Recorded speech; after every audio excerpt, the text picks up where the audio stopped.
Welcome back to the Overlander Outpost. Most people think radio communication is private. You buy a handheld, program a few channels, maybe even use a digital mode. I don't think that's fair for the most part. I think the novice person might think that, especially if you use some of the codes where you can't hear anybody else and you just assume that it's a private channel. But here's the reality. If you're transmitting, someone can hear you. The only question is, can they understand you?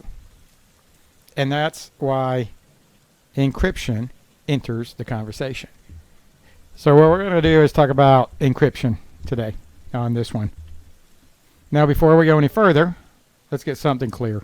Encryption isn't magic. It doesn't make you invisible. It doesn't make your radio impossible to find. And it definitely doesn't replace good communication discipline. Because even encrypted traffic creates a signal, and signals create patterns. That's a quick question for you. Do you think your current radio setup is actually private or just harder to listen to? Let's start with the basics. Traditional analog radios use something called scrambling or voice inversion. At first glance, it sounds secure. Your audio sounds distorted to anyone listening. But in reality, it's just obscured. Not truly encrypted. Because those scrambling patterns can often be reversed. Anyone with enough knowledge, the right software-defined radio, the SDR, or modern decoding tools can potentially reconstruct the audio. And that's the first big misconception in radio communications.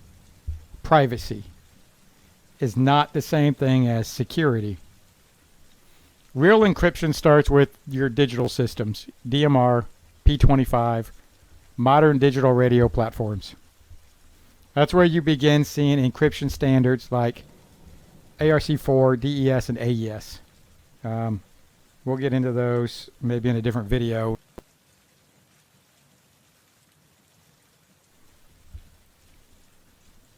Now, not all encryption is equal, and that is where a lot of people get confused.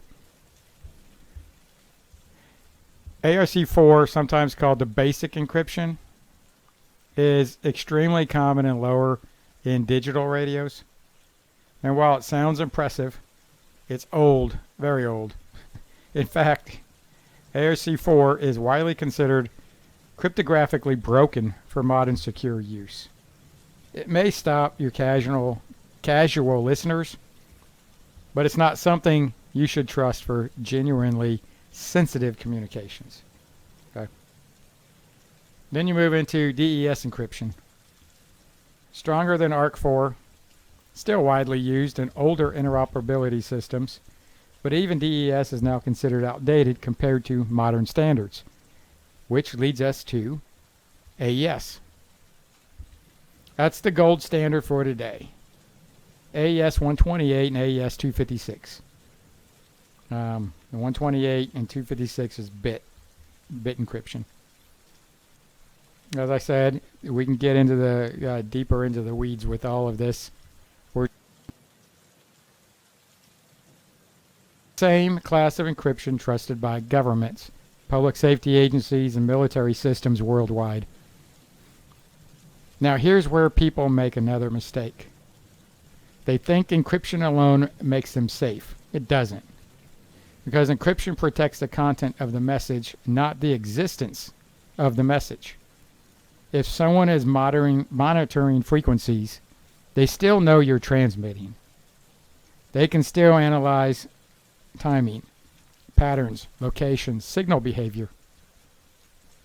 And that's something, one of the channels that I listen to on this a lot, Mojave Repeater talks about a lot. Okay? The signal itself can reveal more than people realize. Which means communication discipline still matters. Short transmissions, planned schedules, minimal traffic. Because even secure systems create signatures. Okay, so let me know in the comments. Would you rather have totally secure communications or completely silent communications? Now, let's talk legality for a second. The government hates encryption, just so you know. Because, and this part really matters. In the United States, encryption is prohibited.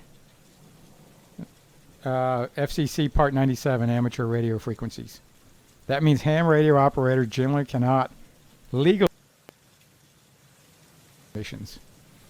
But commercial systems under FCC Part 90 can legally use encryption when properly licensed.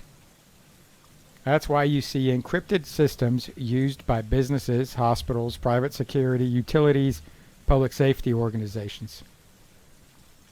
And this is where preparedness people sometimes run into a dangerous mindset. They focus entirely on secrecy instead of practicality. Because in a real-world emergency, communication reliability matters just as much as privacy.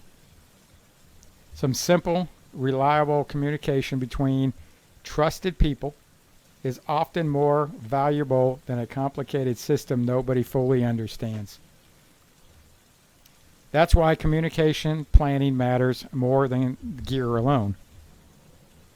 Who talks to who, when they talk, how long they talk. Those things matter. And honestly, sometimes the best communication is no transmission at all. Pre-planned actions, rally points, check-in schedules. The less you need to transmit, the smaller your signature becomes. This is where it ties directly into preparedness, because communications are one of the foundations of security and coordination during instability. But there's a difference between owning radios and actually understanding communication security. Encryption can protect information, but only if it's combined with discipline, planning, and realistic expectations. And from an overlanding perspective, this matters anytime you're traveling remotely or coordinating with multiple vehicles. Knowing the strengths and weaknesses of your communication systems help you build redundancy and avoid overconfidence in technology. All right, last one. Do you think most people focus too much on gear? Discipline. And real quick, if you find any kind of value in this content, hit like and subscribe. Try to stay focused on the real world preparedness and practical stuff, not the fantasy things. At the end of the day, the most dangerous mistake in communications is believing you're invisible when you're not. Okay. So if you can come up with pre-planned things and keep your communications short, that's what they did before encryption was a thing. Okay. So those are your communications plan that you need to work on. If I get any, depending on how much feedback I get from this, we may go ahead and set up a video for how to do a communications plan, and some of the other things.